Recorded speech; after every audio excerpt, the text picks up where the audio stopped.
This is the Town Where No One Got Off by Bradbury.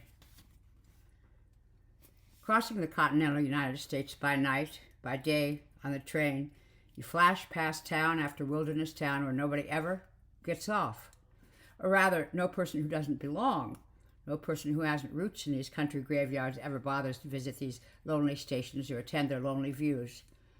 I spoke of this to a fellow passenger, another salesman like myself, on the Chicago-Los Angeles train as we crossed Iowa. True, he said, people get off in Chicago. Everyone gets off there. People get off in New York, get off in Boston, get off in L.A. People who don't live there go there to see and come back to tell. But what tourist ever just got off at Fox Hill, Nebraska to look at it? You? Me? No. I don't know anyone. Got no business there. It's no health resort. So why bother? Wouldn't it be a fascinating change, I said, some year to plan a really different vacation, pick some village lost on the plains where you don't know a soul and go there for the hell of it? You'd be bored stiff. I'm not bored thinking of it. I peered out the window. What's the next town coming up on this line? Rampart Junction. I smiled. Sounds good. I might get off there. You're a liar and a fool. What you want? Adventure? Romance? Go ahead, jump off the train. 10 seconds later, you'll call yourself an idiot, grab a taxi, and race us to the next town. Maybe. I watched telephone poles flick by, flick by, flick by. Far ahead, I could see the first faint outlines of a town. But I don't think so, I heard myself say. The salesman across from me looked faintly surprised, for slowly, very slowly, I was rising to stand. I reached for my hat. So my hand fumbled for my one suitcase. I was surprised myself. Hold on, said the salesman. What are you doing? The train rounded a curve suddenly. I swayed. Far ahead, I saw one church spire, a deep forest, a field of summer wheat. Looks like I'm getting off the train, I said. Sit down, he said. No, I said. There's something about that town up ahead. I've got to go see. I've got the time. I don't have to be in L.A. really until next Monday. If I don't get off the train now, I'll always wonder what I missed, what I let slip by when I had the chance to see it. We were just talking. There's nothing there. You're wrong, I said. There is. I put my hat on my head and lifted the suitcase to my hand. By God, said the salesman, I think you're really going to do it. My heart beat quickly. My face was flushed. The train whistled. The train rushed down the track. The town was near. Wish me luck, I said. Luck, he cried. I ran for the porter, yelling. There was an ancient flake-painted chair tilted back against the station platform wall. In this chair, completely relaxed, as so he sank into his clothes, was a man of some 70 years, whose timbers looked as if he had been nailed there since the station was built. The sun had burnt his face dark and tracked his cheek with lizard folds and stitches that held his eyes in a perpetual squint. His hair smoked ash-white in the summer wind. His blue shirt, open at the neck to snow-white clock springs, was bleached like the staring late afternoon sky. His shoes were blistered as if he had held them uncaring in the mouth of a stove, motionless, forever. His shadow under him was stenciled a permanent black. As I stepped down, the old man's eyes flicked every door on the train and stopped, surprised, at me. I thought he might wave. But there was only a sudden coloring of his secret eyes, chemical change that was recognition. Yet he had not twitched so much as his mouth, an eyelid, a finger. An invisible bulk had shifted inside him. The moving train gave me an excuse to follow it with my eyes. There was no one else on the platform. No autos waited by the cobwebbed, nail-shut office. I alone had departed the iron thunder to set foot on the choppy waves of the platform lumber. The train whistled over the hill. Fool, I thought. My fellow passenger had been right. I would panic at the boredom I already sensed in this place. All right, I thought. Fool, yes, but run, no. I walked my suitcase down the platform, not looking at the old man. As I passed, I felt his thin bulk shift again, this time so I could hear it. His feet were coming down to touch and tap the mushy boards. I kept walking. Afternoon, a voice said faintly. I knew he did not look at me, but only at the great cloudless spread of shimmering sky. Afternoon, I said. I started up the dirt road toward the town. 100 yards away, I glanced back. The old man, still seated there, stared at the sun as if posing a question. I hurried on. I moved through the dreaming late afternoon town, utterly anonymous and alone, a trout going upstream, not touching the banks of a clear-running river of life that drifted all about me. My suspicions were confirmed. It was a town where nothing happened, where occurred only the following events.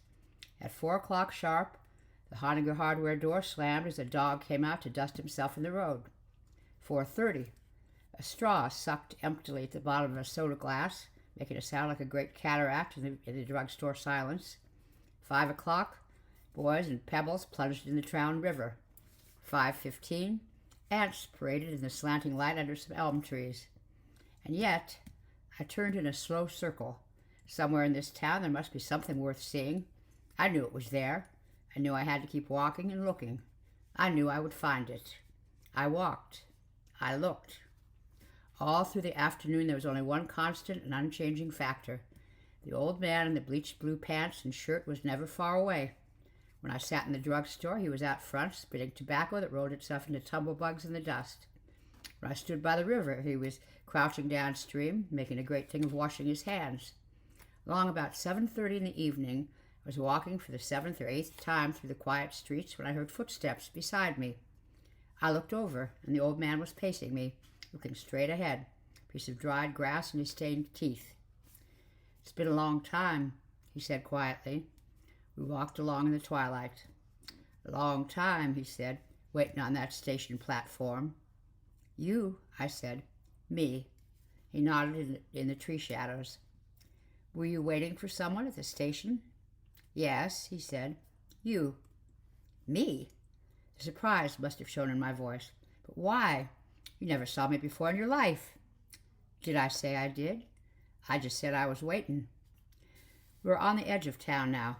He turned, and I had turned with him along the darkening river bank toward the trestle where the night trains ran over, going east, going west, but stopping rare few times.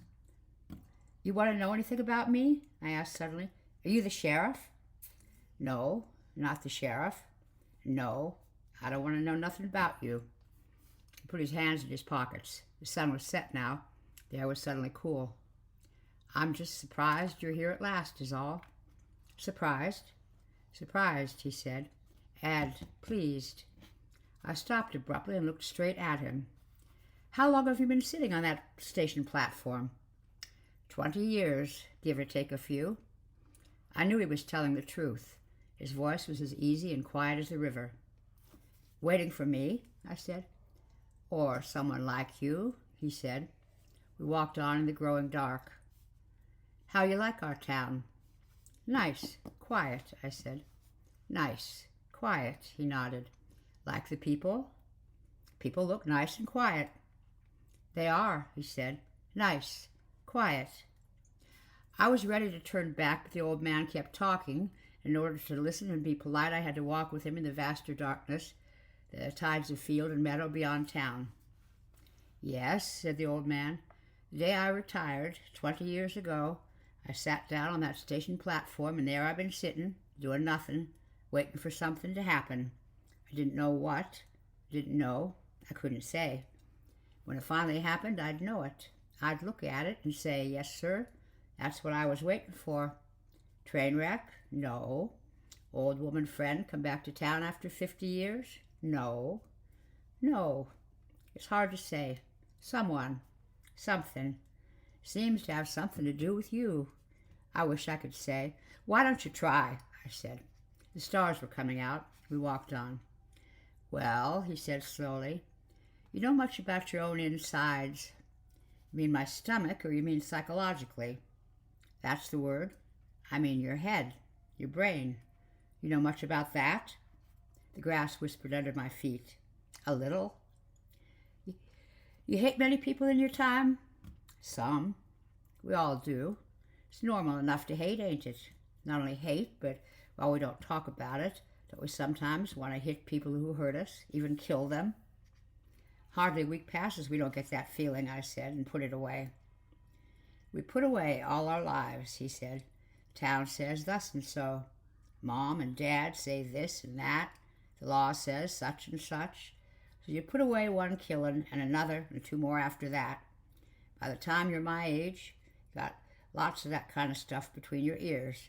Unless you went to war, nothing ever happened to get rid of it. Some men trap shoot or hunt ducks, I said. Some men box or wrestle. And some don't. I'm talking about them that don't. Me. All my life I've been salting down those bodies, putting them away on ice in my head. Sometimes you get mad at a town and the people in it for making you put things aside like that. You like the old caveman who just gave a hell of a yell and wagged someone on the head with a club. Which all leads up to everybody'd like to do one killing in his life to sort of work off that big load of stuff, all those killings in his mind he never did have the guts to do. Once in a while, man has a chance. Someone runs in front of his car and he forgets the brakes and keeps going. Nobody can prove nothing with that sort of thing. The man don't even tell himself he did it. He just didn't get his foot on the brake in time. But you know, and I know, what really happened, don't we? Yes, I said. The town was far away now. We moved over a small stream on a wooden bridge just near the railway embankment. Now, said the old man, looking at the water, the only kind of killing worth doing is the one where nobody can guess who did it, or why they did it, or who they did it to, right? Well, I got this idea maybe 20 years ago. I don't think about it every day or every week. Sometimes months go by, but the idea is this. Only one train stops here each day, sometimes not even that. Now, if you wanted to kill someone, you'd have to wait, wouldn't you? For years and years, until a complete and actual stranger came to your town. A stranger who got off the train for no reason. Man nobody knows and who don't know nobody in the town. Then, and only then, I thought, sitting there on the station chair, you could just go up and when nobody's around, kill him and throw him in the river. He'd be found miles downstream. Maybe he'd never be found. Nobody would ever think to come to Rampart Junction to find him. He wasn't going there. He was on his way someplace else. There, that's my whole idea. And I'd know that man the minute he got off the train. Know him just as clear. I'd stopped walking. It was dark. The moon would not be up for an hour. Would you? I said. Yes, he said. I saw the motion of his head looking at the stars. Well, I've talked enough. He sidled close and touched my elbow. His hand was feverish, as if he'd held it to a stove before touching me. His other hand, his right hand, was hidden, tight and bunched in his pocket. I've talked enough. Something screamed. I jerked my head. Above, a fast-flying night express razored along the unseen tracks, flourished light on hill, forest, farm, town dwellings, field, ditch, meadow, plowed earth and water, then raving high, cut off away, shrieking, gone. The rails trembled for a little while after that, then silence. The old man and I stood looking at each other in the dark. His left hand was still holding my elbow. His other hand was still hidden. May I say something? I said at last. The old man nodded. About myself, I said. I had to stop. I could hardly breathe. I forced myself to go on. It's funny. I've often thought the same way as you. Sure, just today going cross-country, I thought, how perfect, how really perfect it could be. Business has been bad for me lately. Wife sick. Good friend died last week. War in the world. Full of boils myself. Would do me a world of good. What? The old man said, his hand on my arm. To get off this train in a small town, I said, where nobody knows me, with this gun under my arm, and find someone, and kill them, and bury them, go back down to the station and get on and go home and nobody the wiser. Nobody ever to know who did it, ever. Perfect, I thought. A perfect crime. And I got off the train. We stood there in the dark for another minute, staring at each other. Perhaps we were listening to each other's hearts beating very fast indeed. The world turned under me. I clenched my fists. I wanted to fall, wanted to scream like the train. For suddenly I saw that all the things I just said were not lies put forth to save my life. All the things I just said to this man were true. And now I knew why I'd stepped from the train and walked up through this town. I knew what I'd been looking for. I heard the old man breathing hard and fast. His hands were tight on my arm as if he might fall. His teeth were clenched. He leaned toward me as I leaned toward him. It was a terrible, silent moment of immense strain, as before an explosion. He forced himself to speak at last.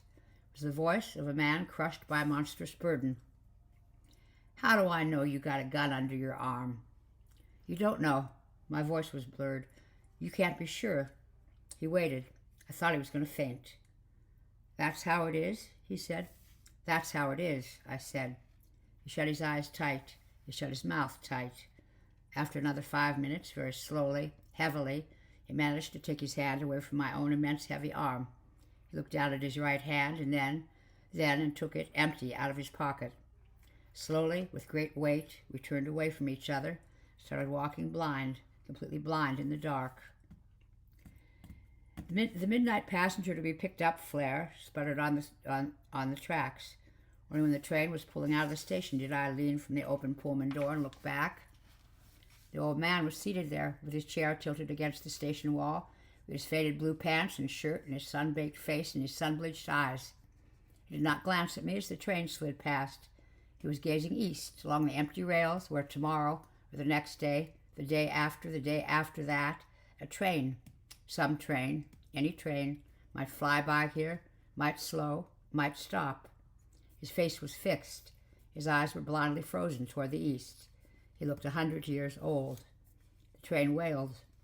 Suddenly old myself, I leaned out, squinting. Now the darkness that had brought us together stood between. The old man, the station, the town, the forest, were lost in the night. For an hour I stood in the roaring blast, staring back at all that darkness.